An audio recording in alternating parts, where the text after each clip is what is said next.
Hallelujah, hallelujah. उत्पत्ति 30, उसमें एक इंसिडेंट हुआ, उसको मैं पढ़ता हूं। 31 आयत में लिखा है, उत्पत्ति 30, जेनेसिस 30 उसकी 31। उसने कहा मैं तुझे क्या दूं? याकूब ने कहा तू मुझे कुछ ना दे, मेरे लिए काम कर, मैं तेरी भेड़ बकरियों को चराऊंगा और उनकी रक्षा करूंगा। मैं आज तेरी सब भेड़ बकरियों के बीच होकर निकलूंगा और जो भेड़ बकरी चित्ती वाली चित्तकबरी, जो भेड़े काली, जो भेड़े चित्तकबरी चित्ती वाली हूं, उन्हें मैं अलग कर रखूंगा और मेरी मजदूरी में वे ही ठहरेंगी। जब आगे को मेरी मजदूरी की चर्चा तेरे सामने चले तो धर्म की यह साक्षी होगी कि बकरियों में से जो कोई ना चित्ती वाली ना चित्तकबरी हो और भेड़ों में से जो कोई काली ना हो, वो मेरे पास निकले तो चोरी की ठहरेंगी। तब लाबान ने कहा तेरे कहने के अनुसार हो, और उसने उसी दिन धारी वाले और चित्तकबरे बकरों और सब चित्ती वाली और चित्तकबरी बकरियों और उनमें से जो कुछ जिनमें कुछ उजलापन था उनको और सब काली भेड़ों को अलग करके अपने पुत्रों के हाथ सौंप दिया। उसने अपने और याकूब के बीच में 3 दिन के मार्ग का अंतर ठहराया कि याकूब लाबान की भेड़ बकरियों को चराने लगा। याकूब ने चिनार, बादाम, अरमोन वृक्षों की हरी हरी छड़ियां लेकर उनके छिलके कहीं कहीं छील के उन्हें धारीदार बना दिया, ऐसा कि उन छड़ियों की सफेदी दिखाई देने लगे। तब छीली हुई छड़ियों को भेड़ बकरियों के सामने उनके पानी पीने के कठौती में खड़ा किया, और जब वो पानी पीने के लिए आई तब गर्भवती हो गई। छड़ियों के सामने गर्भवती होकर भेड़ बकरियां धारी वाले, चित्ती वाले और चित्तकबरे बच्चे जनी।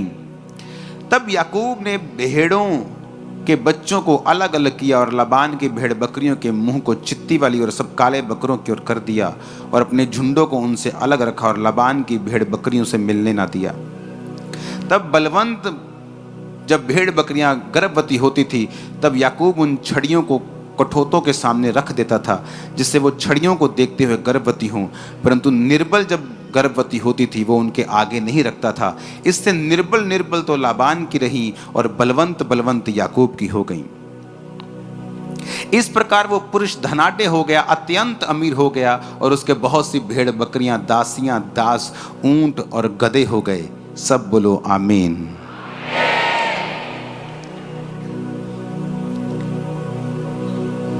याकूब एक ऐसी सिचुएशन में है जहां पर उसे परमेश्वर का हाथ ही बचा सकता था। लव मैरिज का चक्कर पहले उसने डाल लिया, जो उसका बाप आराम से शादी की और खुदा ने उसकी औरत को भेजा और वो ब्लेस्ड मैरिज में रहे। अपने बाप की गवाही को फॉलो ना करके लव मैरिज को लाइन को फॉलो करने लगा और 7 साल अपनी वाइफ के लिए सेवा की। जब 7 साल बाद भी उसकी बड़ी बहन उसको मिली और 7 साल फिर उसने अपनी वाइफ के लिए फिर सेवा की, और फिर जब जाने लगा तो 7 साल भेड़ बकरियों को फिर चराया, और फिर अभी भी उसका जो ससुर था उसको जाने नहीं देना चाहता था। अगर वो जाता तो उसकी फैमिली टूटती, उसकी वाइफ्स मानती चाहे ना मानती, उसे कुछ पता नहीं था।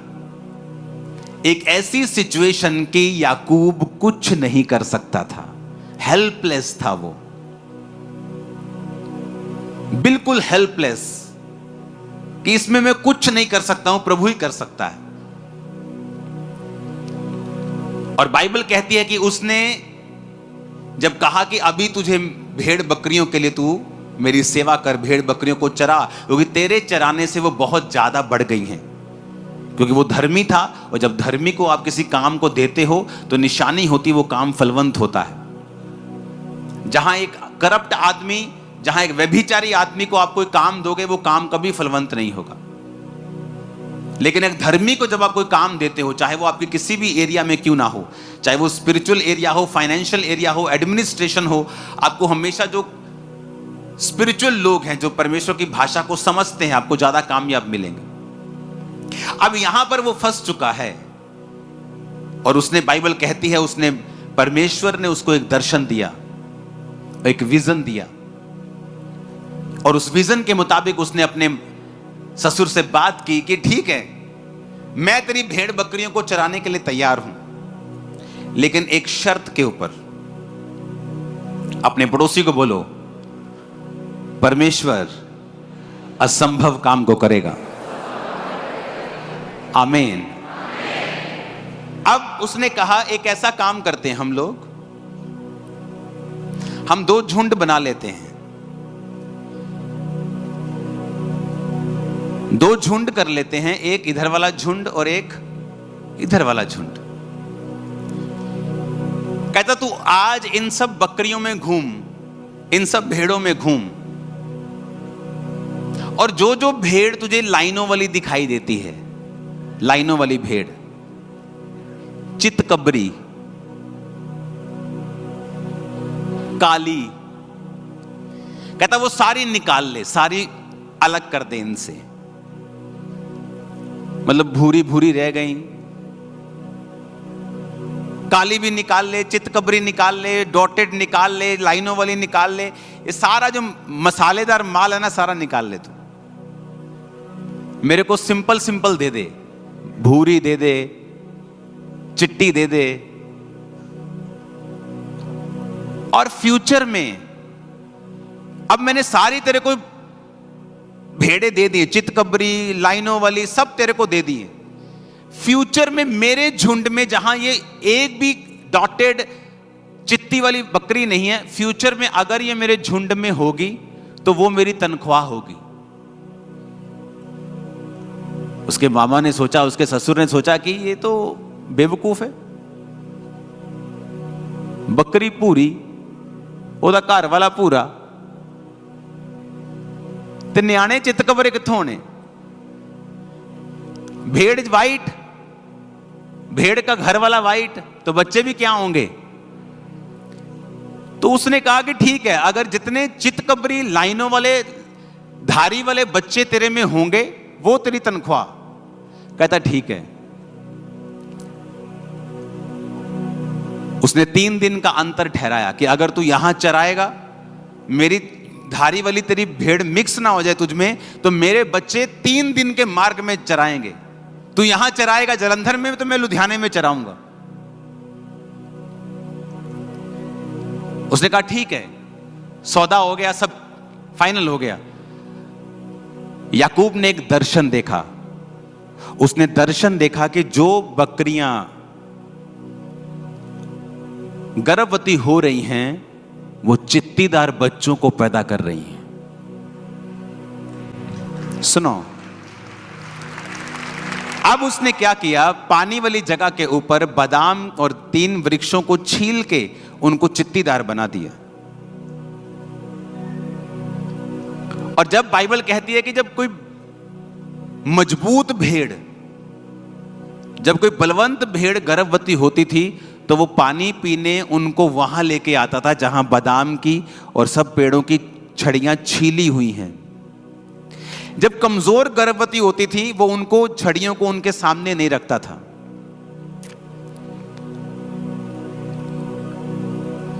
परमेश्वर ने याकूब को बताया कि जो इंसानों से इम्पॉसिबल है, मैं उसे कंप्लीट करूंगा। सुनो, अब जब मजबूत गर्भवती होती थी तो उनको वो सामने रखता था, और वो जब बच्चे पैदा करती थी वो धारी वाले होते थे, उनका डीएनए चेंज होता था। सुनो, अब जब बच्चे पैदा होने लगे, मजबूत बच्चे याकूब के बढ़ने लगे, और सब अच्छी बकरियां, भेड़ें मोटे मोटे बच्चे पैदा करने लगी, और वो सारी धारी वाले होते थे। और जो कमजोर बकरियां थी, वो जो बच्चे पैदा करती थी, वो उन्हीं के जैसे होते थे, लाल भूरे होते थे, लेकिन वो कमजोर होते थे। जब दिन बीतते गए, साल बीतते गए, याकूब एक अमीर इंसान बन गया और परमेश्वर ने उसको छुड़ाया। सुनो, एक लड़की बिगड़ गई, मां क्रिश्चियन, और बिगड़ गई। इतना बिगड़ गई कि अपने पिता के दोस्तों के साथ और अपने भाई के दोस्तों के साथ भी वो गलत थी। घर में लड़ाई हुई, घर छोड़ के चली गई। माँ गई पास्टर के पास और पास्टर को बोला, पास्टर जी प्रार्थना करो मेरी बेटी मर जाए, क्योंकि मेरी बेटी हमारे लिए एक बेइज्जती का कारण बन चुकी है, प्रेयर करो मर जाए। उसने कहा तू ऐसा क्यों कह रही है? उसने कहा प्रार्थना करो ये मर जाए, हमारे लिए मर चुकी है, वो घर नहीं आती, हमने निकाल दिया, मर जाए वो। उसने कहा चल मेरे सामने बैठ। वो बैठी और उसने कहा एक दर्शन देख कि तेरी बेटी सफेद कपड़ों में है और वो प्रचार कर रही है, और एक दर्शन देख और प्रार्थना कर। सुनो, वो रोज दर्शन देखने लगी कि मेरी बेटी वाइट कपड़ों में है और प्रचार कर रही है, वाइट कपड़ों में है और प्रचार कर रही है। एक दोपहर को दरवाजे पे कोई नॉक करता है, उसकी बेटी अंदर आती है और जैसे ही माँ दरवाजा खोलती है, वो उसके लिए प्रार्थना कर रही थी तो वो उसको गले लगा लेती है और वो रोने लग जाती है और वो कहती है कि मैं गाड़ी के नीचे आके सुसाइड करने जा रही थी, मेरे अंदर से आवाज आई कि अपनी माँ को मिल एक बार। तो जब मैं आ रही थी मुझे ये था कि अगर मेरी माँ ने मुझे स्वीकार नहीं किया तो मैं सुसाइड कर लूंगी, लेकिन जब वो अंदर आई, उसकी माँ प्रार्थना कर रही थी विजन के साथ, दर्शन देखते हुए।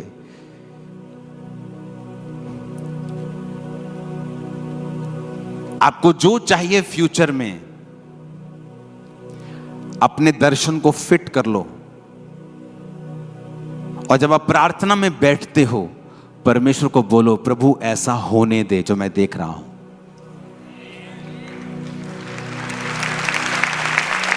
आपको शायद मालूम नहीं है, ऐसा करने की पावर ऑलरेडी आपके अंदर है। ऑलरेडी ये पावर ऑलरेडी आपके अंदर है ऑलरेडी।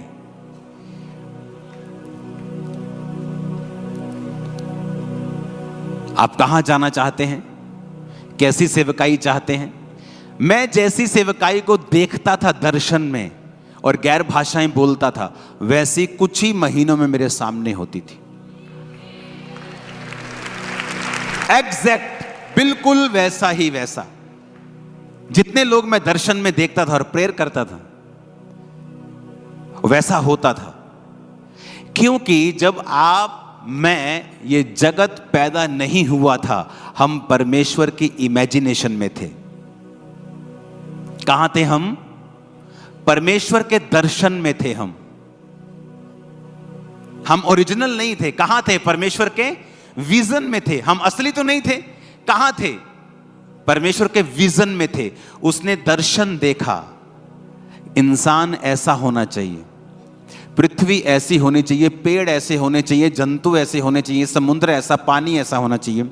और लिखा फिर उसने कहा उजाला हो जाए। लेकिन पहले वो कहां था? उसके विचारों में, उसके दर्शन में।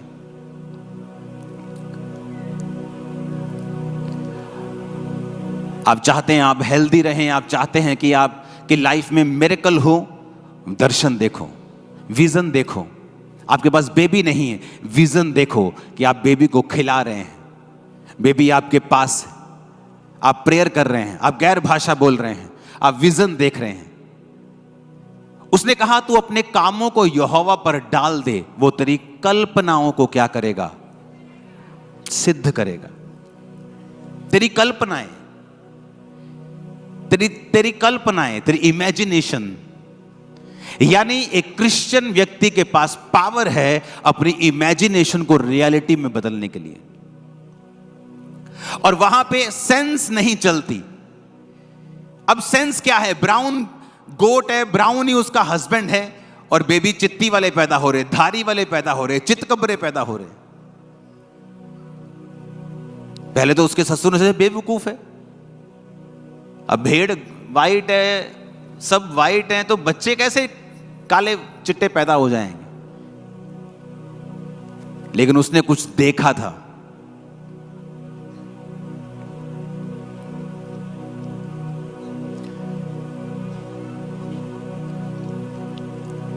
जलंधर में मैं गया एक जगह, तब मेरे पास 50-60 लोग आते थे। और मैं साउंड वाले के पास गया, जलंधर में बहुत बड़ा साउंड बनाने वाला आदमी। मैंने कहा मुझे साउंड चाहिए। कहता कितने? मैं कहा हजारों लोगों के लिए। कितने का आएगा? इतने इतने लाख का। मैंने कहा अगर लोग इतने हो जाएं तो साउंड कैसे चलाते हो तुम लोग? ऐसे चलाते हैं। आपके पास कितने लोग आते हैं? मैं 50 लोग आते हैं। आप लाखों के बारे में क्यों पूछ रहे हो? क्योंकि वो कहां थे? यहां इमेजिनेशन में। और मुझे अंदर से मालूम था कि ये होगा, ऐसा होगा। अपने कामों को यहोवा पर डाल दो, तुम्हारी कल्पनाएं। अब उसने बैरियर नहीं लगाया कि बेटा 50,000 से ज्यादा कल्पना मत करना। कहा उसने मुझसे कहा कि 2 लाख से ज्यादा चर्च की कल्पना मत करना? नहीं कहा। हम परमेश्वर के बच्चे होने के बावजूद भी अपनी कल्पनाओं और इमेजिनेशन को बड़ा नहीं करते हैं। हम बड़ा नहीं सोचते हैं, बड़ी सोच के मुताबिक प्रार्थना नहीं करते हैं। उसने इम्पॉसिबल किया, देखो। और उन भेड़ों के सामने उसने छील के रख दी छड़ियां। जब वो देखती गई वैसा ही होता गया। इमेजिन करो आप क्या हुआ होगा उस समय कि पवित्र आत्मा ने कैसे जो भेड़ें उन छड़ियों को देखती रही होंगी, अंदर परमेश्वर ने डीएनए चेंज कर दिया। देखो, सोचो, आज की साइंस के पास पावर नहीं है ऐसा करने की। अगर वो एक आध के साथ करेंगे तो मिलियन डॉलर लगता है 2000 की भेड़ में। कि तुम कर भी लोगे, 2000 की भेड़ है तो 9 करोड़ तुम ऊपर लगा दोगे उसके। और परमेश्वर एक एक भेड़ को फ्री में कर रहा है, सिंगल भेड़ को। और जो उसने नहीं किया कि जब कमजोर गर्भवती होती थी वो उनको पानी के सामने नहीं लेके आता था, उस पानी के सामने जहां पर वो छड़ियां छीली हुई पड़ी तो वो नहीं होती थी। आपके पास पावर है बाहर आने की। परमेश्वर की प्रेजेंस में बैठो, विजन्स को देखो, दर्शनों को देखो, अपने माइंड को उसको चौड़ा करो, थोड़ा उसे बड़ा करो, उसे परमेश्वर को समझो। उसने आपको पावर दी है इमेजिन करने की, और उसे पूरा करने की ताकत भी पवित्र आत्मा के द्वारा उसने आपको दी है। अगर आप भी नहीं देखेंगे, अगर आप भी नहीं एक्सपेक्ट करेंगे तो परमेश्वर कैसे करेगा? उसने आपको पावर दी है, उसने आपको इमेजिनेशन की पावर दी है। आप परमेश्वर की प्रेजेंस में बैठे हैं, आप इमेजिन कर रहे हैं, परमेश्वर मैं ये दर्शन देख रहा हूं, मैं ये विजन देख रहा हूं। आप बैप्टाइज हैं, आपने प्रार्थना की है, आप टाइदर्स हैं, आप पूरी तरह से परमेश्वर में चल रहे हैं, अपने आप को पूरी तरह से परमेश्वर के हाथों में आपने सौंप दिया है, अपने कामों को परमेश्वर पे डाल दिया है। कोई कंडीशन नहीं है, तू चंगा करेगा तो मैं आऊंगा, नहीं करेगा, सब कुछ आपने परमेश्वर के हाथों में सौंप दिया है, अपने कामों को यहोवा पर डाल दिया है। उसने कहा तेरी कल्पनाओं को मैं सिद्ध कर दूंगा। जो तेरी कल्पना में है, जो तेरी इमेजिनेशन में है, मैं उसे सामने रख दूंगा। आपको रिजेक्ट किया गया, आपकी बेइज्जती की गई, इमेजिन करो कि दुनिया आपकी इज्जत करेगी। इमेजिन करो, एक्सपेक्ट करो, सोचो, उन दर्शनों में उनको रखो। देखो फिर क्या होता है, देखो फिर क्या होता है।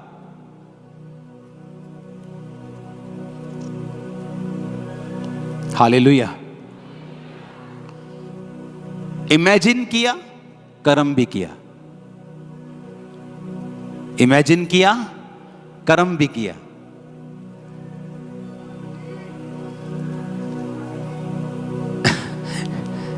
ये इस तरह की आवाजें आएंगी आपको, डोंट वरी। अपने पड़ोसी को बोलो इमेजिन करो और कर्म भी करो। फिर से कहो और कर्म भी करो। तो जो तुमने इमेजिन किया है वो पूरा होने वाला है। आमीन। ऊंचाई आशीष हमारी। हालेलुया, हालेलुया, मैंने इमेजिन किया, जब इमेजिन किया, प्रार्थना की, उस हिसाब से मैंने कर्म भी किया।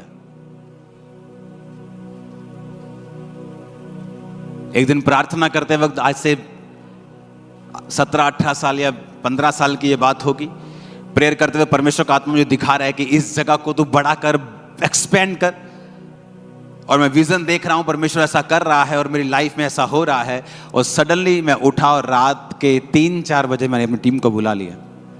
मैंने कहा मुझे ये टेंट डबल चाहिए। कहते ये बांस बड़े करने पड़ेंगे, गर्मी है, ये करना पड़ेगा, वो। मैंने कहा कुछ भी करो, ये करो। महीनों में हम डबल होते थे, महीनों में, जस्ट मंथ्स, बूम। जब वो आपकी स्पिरिट में आ गई, एक बार आपने स्पिरिट में कैच कर लिया उसको, और संसारिक व्यक्ति इसको कैच नहीं कर सकता क्योंकि उसकी आत्मिक आंखें बंद हैं। आप बहुत टीवी देखते हैं, आप बहुत ज़्यादा मोबाइल के साथ जुड़े हुए हैं, आप माफ़ नहीं कर सकते, आप लोगों की बातें करते हैं, आप बहुत चुगलीखोर हैं। परमेश्वर आपको इमेजिनेशन नहीं देता, वो आपको देता ही नहीं है, वो चीज़ आपकी स्पिरिट में आती नहीं है। आप पाप में हैं, आप व्यभिचार में हैं, वो आपको खोलता ही नहीं है, वो उस जगह आपको पहुंचने ही नहीं देता है। क्योंकि जो दर्शन भी आपको आते हैं वो भी परमेश्वर के द्वारा प्री प्लान्ड होते हैं। जिस काम के लिए परमेश्वर ने आपको चुना होता है, वचन कहता है जिस काम को करने के लिए तुम रचे गए हो, जो परमेश्वर ने जगह नहीं कर सकता क्योंकि उसकी आत्मिक आंखें बंद हैं। आप बहुत टीवी देखते हैं, आप बहुत ज़्यादा मोबाइल के साथ जुड़े हुए हैं, आप माफ़ नहीं कर सकते, आप लोगों की बातें करते हैं, आप बहुत चुगलीखोर हैं। परमेश्वर आपको इमेजिनेशन नहीं देता, वो आपको देता ही नहीं है, वो चीज़ आपकी स्पिरिट में आती नहीं है। आप पाप में हैं, आप व्यभिचार में हैं, वो आपको खोलता ही नहीं है, वो उस जगह आपको पहुंचने ही नहीं देता है। क्योंकि जो दर्शन भी आपको आते हैं वो भी परमेश्वर के द्वारा प्री प्लान्ड होते हैं। जिस काम के लिए परमेश्वर ने आपको चुना होता है, वचन कहता है जिस काम को करने के लिए तुम रचे गए हो, जो परमेश्वर ने जगत की उत्पत्ति से पहले ठहराया हुआ है कि तुम ये काम करोगे। ये भी तुम्हें बता दूं, अगर जो आज मैं ये काम कर रहा हूं, ये जगत की उत्पत्ति से पहले ठहराए गए थे, मैं करूंगा। मैं उसे कैच कैसे करूंगा? स्पिरिट में आके। जो स्पिरिचुअल चीजें हैं, मैं आत्मा में चलूंगा तो मैं उसे कैच करूंगा, परमेश्वर ने मेरे लिए क्या रखा है। जब मेरे को वो कैच हो जाता है कि प्रभु ने मेरे लिए ये रखा है, उसके अनुसार मैं प्रार्थना करता हूं। प्रार्थना करने के बाद उसके अनुसार कदमों को उठाता हूं और रियलिटी मेरे सामने होती है। आप एक बिजनेस की आशीष मांग रहे हैं, फाइनेंशियल आशीष मांग रहे हैं, अपनी चर्च की बढ़ोतरी मांग रहे हैं, प्रभु आपको दर्शन देता है, लेकिन आपका बोना 0 है, वो दर्शन कामयाब नहीं होगा। आपकी प्रेयर लाइफ कम है, आप नहीं उन चीजों को पा पाएंगे। क्योंकि उन दर्शनों को हासिल करने के बाद आपको प्रैक्टिकल कदम उठाने होते हैं कि वो दर्शन पूरे हो सकें। हालेलुया।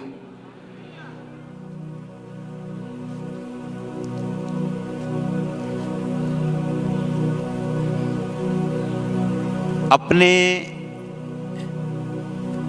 जो गतसमनी का बाग था जहां यीशु ने प्रार्थना की थी, पता है, पढ़ा है बाइबल में, क्या कहते हैं उसको यूनानी भाषा में?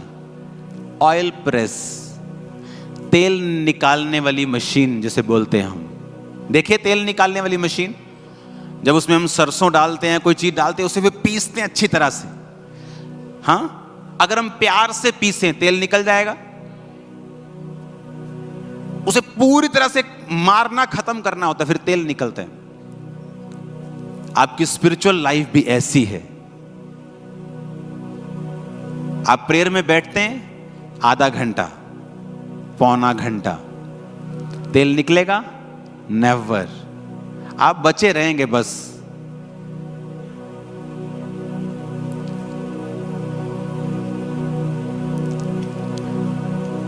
मैं अपने स्पिरिचुअल फादर के पास, उन्होंने कहा तुझे आज डिसाइपल के साथ जाना है और प्रेयर करनी है। मैंने कहा ठीक है जी।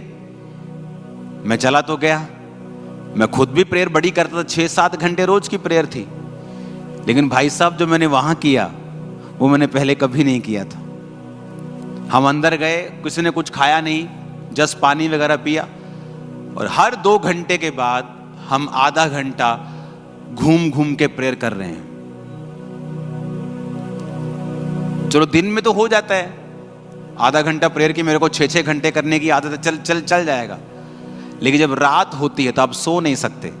फिर रात को आपको वही पैटर्न में 2 घंटे 1.5 घंटा रेस्ट करनी है, फिर प्रेयर करनी, 2 घंटे रेस्ट, फिर प्रेयर। कुछ खाना नहीं, आपको 2 टाइम वो एक कोल्ड ड्रिंक छोटी सी या पानी पी लो देते थे, 2 टाइम, सुबह और शाम को 5 बजे। तो वो भी किसी की इच्छा होती थी कि वो नहीं पीता, वो सिर्फ पानी ही पीता था। लेकिन 24 घंटे बाद जब हम उस प्रार्थना के कमरे से बाहर निकलते थे, एक होता है कि वचन से जानना कि आप शैतान को डांटोगे वो भाग जाएगा। एक होता है कि आपको प्रैक्टिकली पता होता है कि तेरी ऐसी की तैसी शैतान तू आ जाओ। आपको महसूस हो रहा होता है, आप समझ रहे मेरी बात को, आपको फील हो रहा होता है, आपकी बॉडी के ऊपर महसूस हो रहा होता है। आपको पता चल रहा होता है कि आपकी बॉडी को किसी ने क्रश कर दिया है, उसका तेल आपको मालूम होता है कि वाकई में ही। आप देखो जिम में जो लड़के जिम करते हैं, आपको कई तरह के लड़के मिलेंगे।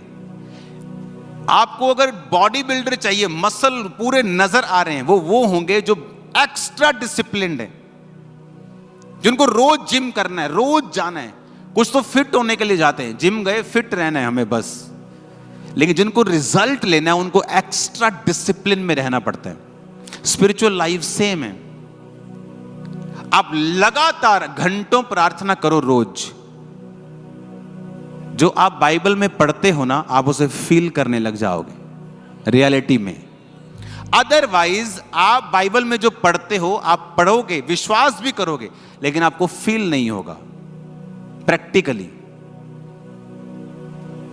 जब उस रूम से हम बाहर निकलते थे ना 24 घंटे की, क्योंकि सोया नहीं कोई भी। अगर कोई सोता था 1-1.5 घंटा, मान लो रात को सो भी गए, तो वो जगा देते थे, उसके बाद की प्रार्थना का समय हो गया। तो बॉडी आपकी ऐसा कच्ची बॉडी होती थी बिल्कुल, कि क्या सो भी नहीं पा रहे हैं, प्रेयर पे प्रेयर, प्रेयर पे प्रेयर। फिर ये नहीं कि रात है वो आराम से प्रेयर करेंगे, रात को तो और तेज चल के पूरी वर्शिप के दौरान इंग्लिश में वर्शिप करते।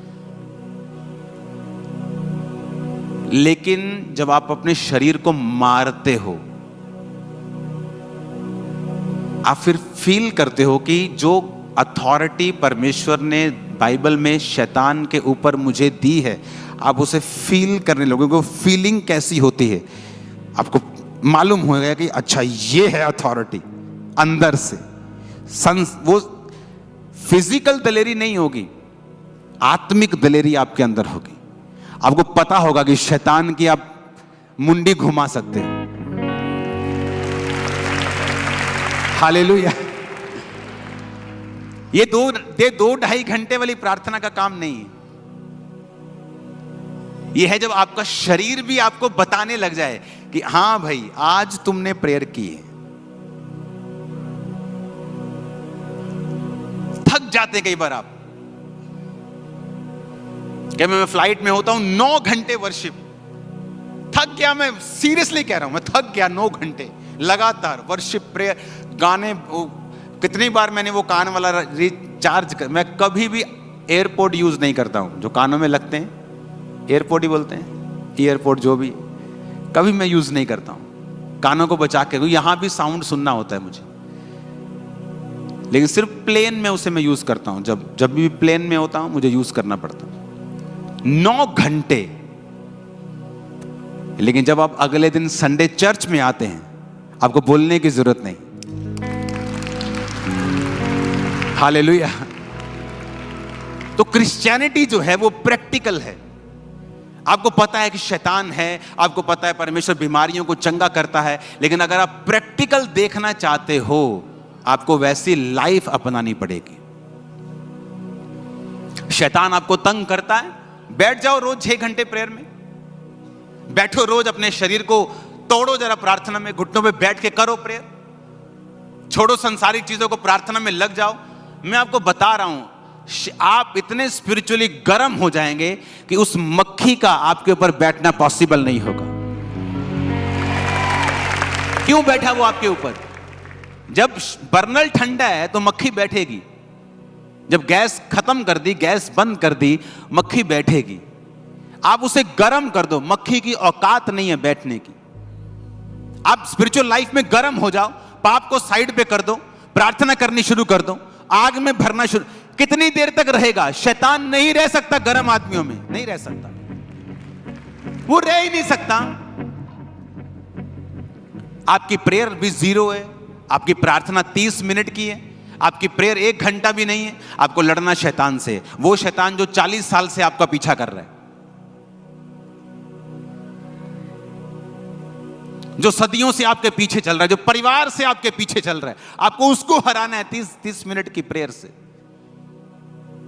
आपकी प्रार्थना चाहे 30 मिनट की भी ना हो, शैतान आप पे अटैक नहीं कर सकता। लेकिन मैं उन लोगों की बात कर रहा हूं जो इससे ऑलरेडी जूझ रहे हैं। मेरी बात समझ रहे हो कि नहीं? जो इस बीमारी से, शैतानी आत्मा से जूझ रहे हैं। आप जब प्रार्थना करनी शुरू कर देते हैं, सडनली ये सारे बिब्लिकल वायदे आपके सामने जीवित होने लग जाते हैं। जो सिर्फ बाइबल में आपने पढ़ा, वो आपके सामने आपको जिंदा जिंदा सा लगेगा। अब वो कहानी नहीं लगेगी, आपको लगेगा ये सब जिंदा जिंदा सा है। जो मैं पढ़ रहा हूं ना, ये जीवित है, सब कुछ होगा ये सब कुछ। मैं नहीं जानता आप समझ पा रहे हैं कि नहीं समझ पा रहे, लेकिन वो तभी होगा जब आप इस पोजीशन में होंगे कि आपने अपने आप को पूरी तरह से समर्पित कर दिया परमेश्वर के सामने। और मैं नहीं जानता मैं आज आपको पास्टरों वाला वचन क्यों दे रहा हूं। कुछ तो होगा आज। आमीन, हालेलुया। सडनली आपके विजन चेंज हो जाएंगे, आपकी सोच बदल जाएगी, आपका डर खत्म हो जाएगा, शैतान का जो अटैक है वो खत्म हो जाएगा। आपको मालूम होना शुरू हो जाएगा कि हाँ, वाकई में ही जो मैंने पढ़ा है, जो मैंने सुना है, वो वाकई में होता है। आपको अंदर से महसूस होगी ये चीज। ऊंची आवाज में कहो हालेलुया।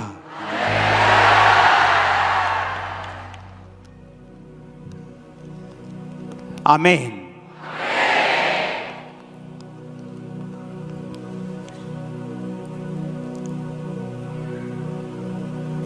सबसे बड़ी फाइट आपकी शैतान से नहीं है, आपके शरीर से है, उसके बाद फिर शैतान से।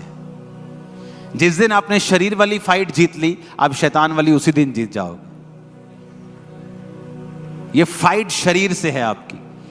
जब शरीर जीत लिया, शैतान को पता है ये आदमी बिना शरीर को जीते मुझे कमांड कर रहा है। उसे पता है आपकी स्पिरिचुअल लाइफ क्या है। जिस दिन आप शरीर जीत लोगे, शैतान को जीत लोगे। वो आपको निकम्मा लगेगा, छोटा लगेगा, बौना लगेगा। हालेलुया।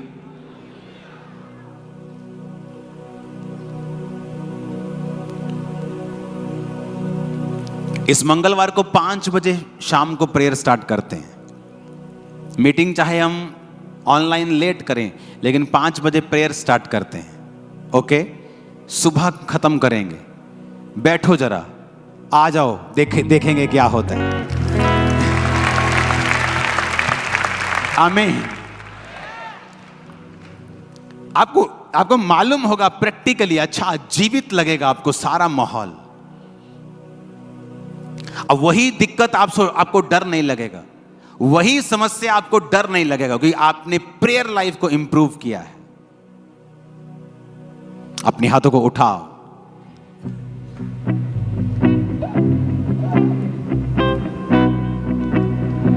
खुदा से कहो, आज मुझे पवित्र आत्मा से भरना है और एक ऐसा जीवन पाना है जो पूरी तरह से आत्मिक हो। फिर हमारे YouTube चैनल को सब्सक्राइब कर लें और नोटिफिकेशन बेल को ऑन